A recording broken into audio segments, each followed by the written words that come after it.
بسم الله الرحمن الرحيم يا أيها الذين آمنوا كلوا من طيبات ما رزقناكم واشكروا لله إن كنتم إياه تعبدون صدق الله العظيم. محترم بزرگ و عزیز دوستو، اللہ جل جلالہ عم نوالہ کا احسان اور اس کا کرم ہے کہ اللہ تعالیٰ نے زندگی میں ایک اور مرتبہ ہمیں رمضان کا مبارک مہینہ عطا فرمایا۔ رمضان کا مہینہ اللہ کی طرف سے بندوں کے لیے ایک بہت بڑا انعام اور احسان ہے، اور رمضان کا مہینہ مل جانا یہ آدمی کے لیے بڑی سعادت اور خوش نصیبی کی بات ہے۔ مشہور حدیث ہے، بارہا آپ نے سنی ہے، کہ حضرت طلحہ ابن عبید اللہ رضی اللہ تعالیٰ عنہ وہ فرماتے ہیں کہ دو آدمی رسول اللہ صلی اللہ علیہ وسلم کی خدمت میں حاضر ہوئے اور ایک ساتھ انہوں نے اسلام قبول کیا۔ ایک صاحب ان میں بہت زیادہ عبادت گزار تھے اور بہت زیادہ بہادر قسم کے آدمی تھے۔ حضرت طلحہ ابن عبید اللہ رضی اللہ تعالیٰ عنہ فرماتے ہیں کہ ان میں سے ایک صاحب کا انتقال ہو گیا، وہ شہید ہو گئے۔ پھر اس کے بعد دوسرے جو صاحب تھے وہ پہلے والوں کے مقابلے میں عبادت میں بھی کم تھے، جرأت اور ہمت میں بھی کم تھے، لیکن ایک سال بعد ان کا انتقال ہوا۔ حضرت طلحہ فرماتے ہیں کہ میں نے ان کو خواب میں دیکھا کہ جن صاحب کا ایک سال بعد انتقال ہوا وہ پہلے جنت میں داخل ہو گئے، اور جو راہ خدا میں شہید ہو گئے ان سے پہلے بھی ایک سال ان سے پہلے جنت میں داخل ہو گئے۔ حضرت طلحہ رضی اللہ تعالیٰ عنہ کو بہت تعجب ہوا کہ شہید کا مرتبہ تو بڑا اونچا ہے اور یہ شہید سے پہلے جنت میں داخل ہو گئے، کیا بات ہے؟ صبح میں انہوں نے خواب لوگوں کو سنایا تو لوگوں نے بھی تعجب کا اظہار کیا۔ بالآخر یہ بات سرکار دو عالم صلی اللہ علیہ وسلم کی خدمت میں پہنچی تو اللہ کے نبی علیہ السلام نے فرمایا کہ طلحہ، کیا تم نہیں دیکھتے کہ بعد والے جو صاحب ہیں انہوں نے پہلے والے صاحب کے بعد ایک سال کا زمانہ اور پایا، اور رمضان کا مہینہ انہیں ملا جس میں انہوں نے روزے رکھے، نمازوں کا اہتمام کیا، سال بھر ان کی نمازیں پہلے والے کے مقابلے میں زیادہ ہوئی۔ تو پھر اللہ کے نبی علیہ السلام فرماتے ہیں کہ ان دونوں کے درمیان کا فاصلہ ایسا ہے جیسا زمین و آسمان کے درمیان کا فاصلہ ہے۔ تو اس سے اندازہ ہوتا ہے کہ رمضان کا مہینہ مل جانا یہ بہت بڑی سعادت کی بات ہے۔ اسی لیے سلف صالحین کے بارے میں آتا ہے کہ اللہ کے نیک بندے 6 مہینے اللہ سے یہ دعا کیا کرتے تھے کہ اے اللہ ہمیں رمضان کا مبارک مہینہ عطا فرما۔ پھر جب رمضان کا مبارک مہینہ آتا اور رمضان میں وہ عبادتیں کرتے، پھر رمضان کا مہینہ گزر جاتا تو پھر 6 مہینے اللہ سے یہ دعا کرتے کہ اے اللہ رمضان کے مبارک مہینے میں جو عبادتیں ہم نے کی ہیں ان عبادتوں کو اپنی بارگاہ میں قبول فرما۔ تو ان اللہ والوں کے یہاں رمضان کے مہینے کی بڑی قدر، رمضان کے مہینے کی بڑی عظمت تھی، جس کی وجہ سے رمضان کے مہینے کے آنے سے پہلے وہ اللہ سے مانگا کرتے تھے، اور رمضان کا مہینہ آتا تو خوب اس سے فائدہ اٹھاتے، خوب عبادت کرتے، اور پھر رمضان کا مہینہ گزر جاتا تو 6 مہینے پھر اللہ سے دعا کرتے کہ اللہ رمضان کی عبادتوں کو قبول فرما۔ تو اس سے ایک بات تو یہ معلوم ہوئی کہ رمضان کا مہینہ مل جانا یہ اللہ کا بڑا انعام ہے۔ اللہ کا بڑا احسان ہے۔ قدردانوں کے لیے اللہ تبارک و تعالیٰ کی طرف سے بڑا انعام ہے۔ اور اگر خدا نخواستہ رمضان کا مہینہ کسی کو مل جائے اور اس نے صحیح طریقے سے اس سے فائدہ نہیں اٹھایا اور رمضان کی ناقدری کی، یعنی رمضان کو جس طرح گزارنا چاہیے اور جس مقصد کے لیے رمضان کا مہینہ اللہ نے عطا فرمایا اس مقصد میں رمضان کے مہینے کو نہیں لگایا تو پھر وعیدیں بھی اتنی ہی زیادہ ہیں۔ اللہ کے نبی علیہ السلام کی مشہور حدیث ہے، حضرت کعب بن عجرہ رضی اللہ تعالیٰ عنہ کی روایت، بارہا ہم نے سنا ہے، فجر میں تعلیم ہوتی ہو تو اس میں بھی آپ نے سنا ہوگا کہ اللہ کے نبی علیہ السلام نے منبر پر قدم رکھا تو آمین فرمایا، دوسری سیڑھی پر قدم رکھا تو آمین فرمایا، تیسری سیڑھی پر قدم رکھا تو آمین فرمایا۔ صحابہ کے لیے یہ نئی بات تھی، تو صحابہ نے پوچھا اللہ کے نبی سے کہ اللہ کے نبی آج ہم نے آپ سے نئی بات دیکھی، تو اللہ کے نبی علیہ السلام نے فرمایا کہ جبرائیل امین میرے پاس آئے تھے اور انہوں نے کہا ہلاک ہو جائے وہ شخص جس کو رمضان کا مہینہ ملے، جس کی زندگی میں رمضان کا مہینہ آئے اور وہ اپنی مغفرت نہ کرا لے، اپنی مغفرت کا سامان تیار نہ کر لے، اللہ سے اپنی بخشش نہ کرا لے، تو حضرت جبرائیل بد دعا کرتے ہیں کہ ہلاک ہو جائے وہ شخص۔ اللہ کے نبی علیہ السلام نے اس پر آمین فرمایا، بلکہ بعض روایتوں میں آتا ہے کہ جبرائیل امین نے حضور سے درخواست کی کہ اللہ کے نبی آپ میری اس بد دعا پر آمین کہیں، تو اللہ کے نبی علیہ السلام کی آمین اور جبرائیل امین جیسے مقدس فرشتے کی بد دعا، اب ایسے آدمی کی ہلاکت میں کیا شک ہو سکتا ہے؟ تو اس لیے رمضان کا ملنا بڑی بات ہے، بڑا انعام اور احسان ہے اللہ کی طرف سے، تو ہم میں سے ہر ایک کو چاہیے کہ ہم اس کی قدردانی کریں، اس سے فائدہ اٹھائیں اور اس کو خوب عبادتوں میں گزاریں، لمحہ لمحہ بھی، ایک ایک سیکنڈ بھی اس کو قیمتی بنانے کی کوشش کریں۔ رمضان کا مہینہ بطور خاص اس کی خصوصیتوں میں سے ہے کہ رمضان کا تعلق قرآن کے ساتھ مضبوط ہے، اس لیے کہ رمضان میں ہی قرآن نازل ہوا۔ قرآن میں اللہ نے فرمایا شہر رمضان الذی انزل فیہ القرآن، کہ رمضان کا مہینہ وہ ہے جس میں قرآن نازل کیا گیا، تو گویا اللہ نے رمضان کا تعارف ہی کرایا ہے اس بات سے کہ اس میں قرآن نازل ہوا ہے، تو اس لیے اس میں گویا بندوں کو یہ پیغام ہے کہ رمضان میں بطور خاص اور زندگی بھر، سال بھر قرآن کے ساتھ اپنا تعلق مضبوط کریں۔ تو رمضان کے مہینے میں قرآن کی تلاوت کا بھی اہتمام ہو، اس کے ساتھ ساتھ جو اس وقت سب سے اہم بات جو عرض کرنی ہے وہ یہ کہ قرآن کی کثرت کے ساتھ تلاوت کا بھی اہتمام ہو اور اس کے ساتھ ساتھ قرآن کو سمجھنے کا اہتمام ہو، قرآن کو سمجھ کر پڑھا جائے، معلوم کیا جائے کہ اللہ تعالی ہم سے کیا کہتے ہیں، اس لیے کہ قرآن میں اللہ نے بے شمار جگہوں پر فرمایا کہ یہ قرآن جو نازل کیا گیا وہ اس لیے تاکہ تم اس میں تدبر کرو، غور و فکر کرو اور معلوم کرو کہ اس میں اللہ کیا کہتے ہیں۔ تو اس لیے حضرت عبداللہ ابن عباس رضی اللہ تعالیٰ عنہ کے بارے میں آتا ہے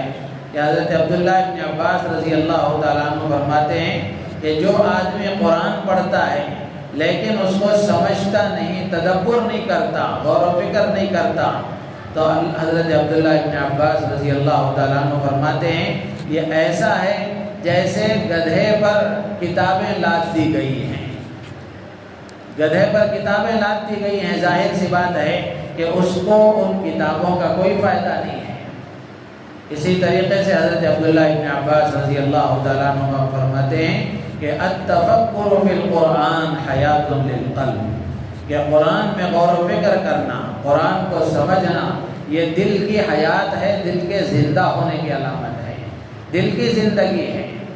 امام غزالی رحمۃ اللہ علیہ فرماتے ہیں کہ یہ قرآن دل کا کھانا ہے، دل کی غذا ہے، آدمی جتنا اس سے غذا حاصل کرتا ہے جتنا اس کو پڑھتا ہے، جتنا اس کو سمجھتا ہے، اس کے نور سے وہ فائدہ اٹھاتا ہے، اس کی بصیرت میں اضافہ ہوتا ہے، اس کی نورانیت میں اضافہ ہوتا ہے۔ تو اس لیے امام شافعی رحمۃ اللہ علیہ فرمایا کرتے تھے کہ من تدبر القرآن عرف ربہ، جو قرآن میں تدبر کرتا ہے، قرآن کو سمجھتا ہے، وہ اپنے رب کی معرفت حاصل کر لیتا ہے۔ تو اس لیے اس رمضان میں بطور خاص ہم اس بات کا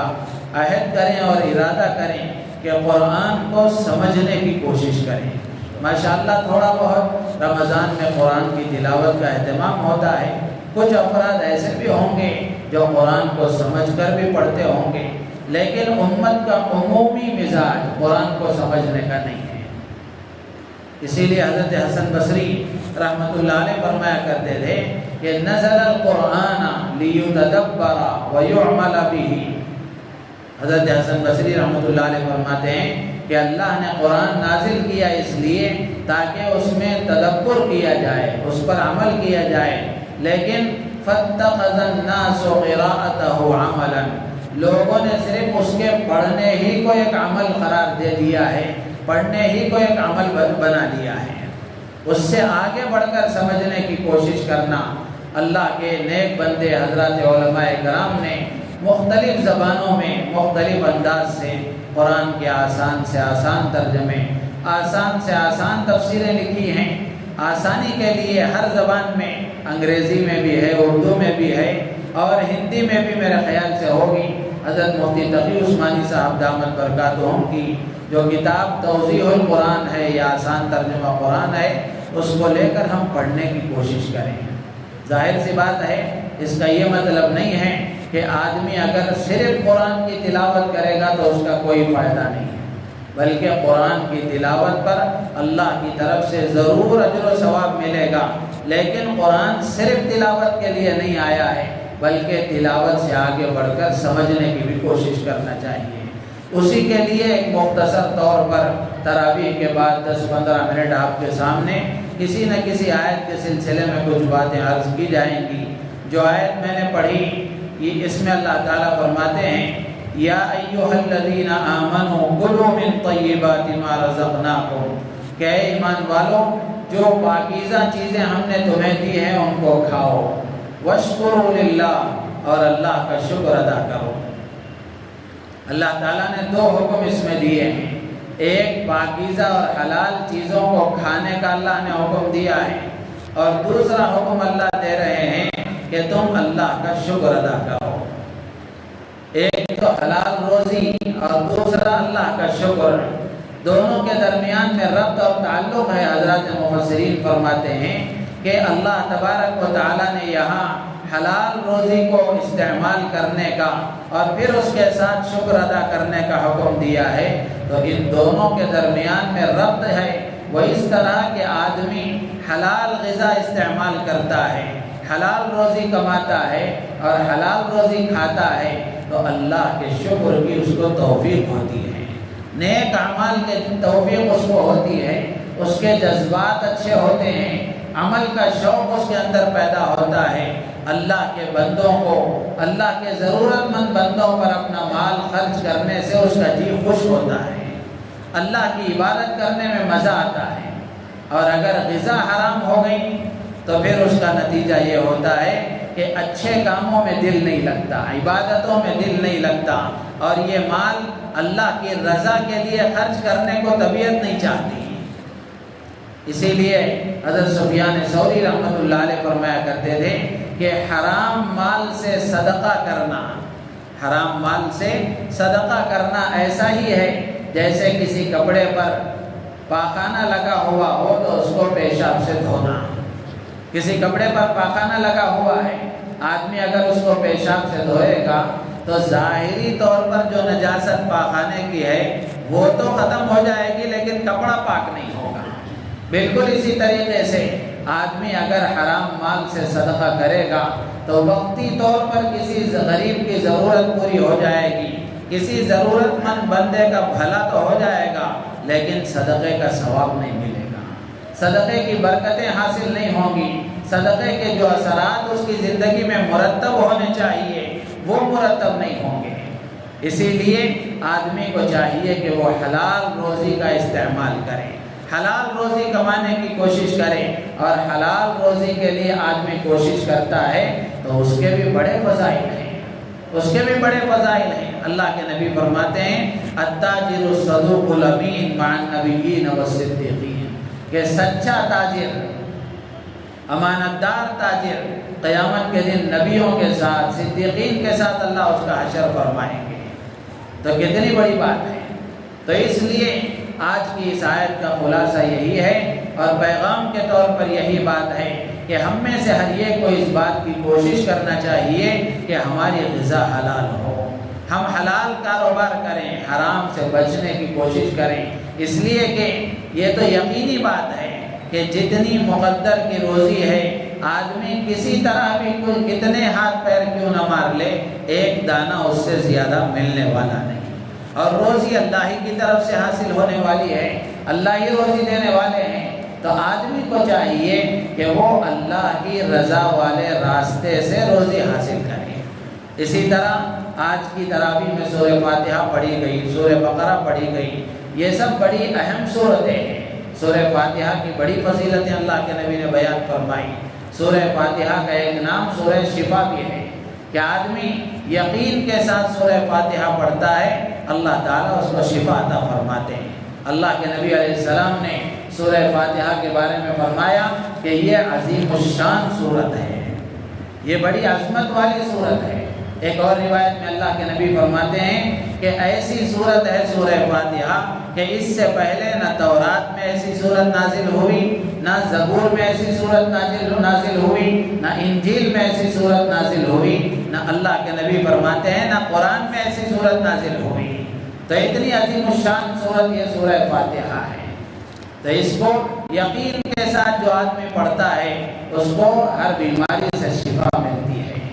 اسی طریقے سے سورہ بقرہ ہے، اس کے بھی فضائل ہیں۔ اللہ کے نبی نے فرمایا کہ جس گھر میں سورہ بقرہ پڑھی جاتی ہے وہاں سے شیاطین کے اثرات ختم ہو جاتے ہیں، شیطان وہاں سے بھاگ جاتا ہے۔ آج ذرا آدمی کو تکلیف ہو جاتی ہے تو سیدھے آدمی کے ذہن میں یہ بات آتی ہے، یا لوگ بھی یہ سمجھاتے ہیں کہ کسی نے آپ کو کچھ کرا دیا ہوگا، کسی نے کچھ کر دیا ہوگا، اثرات ہو گئے ہوں گے۔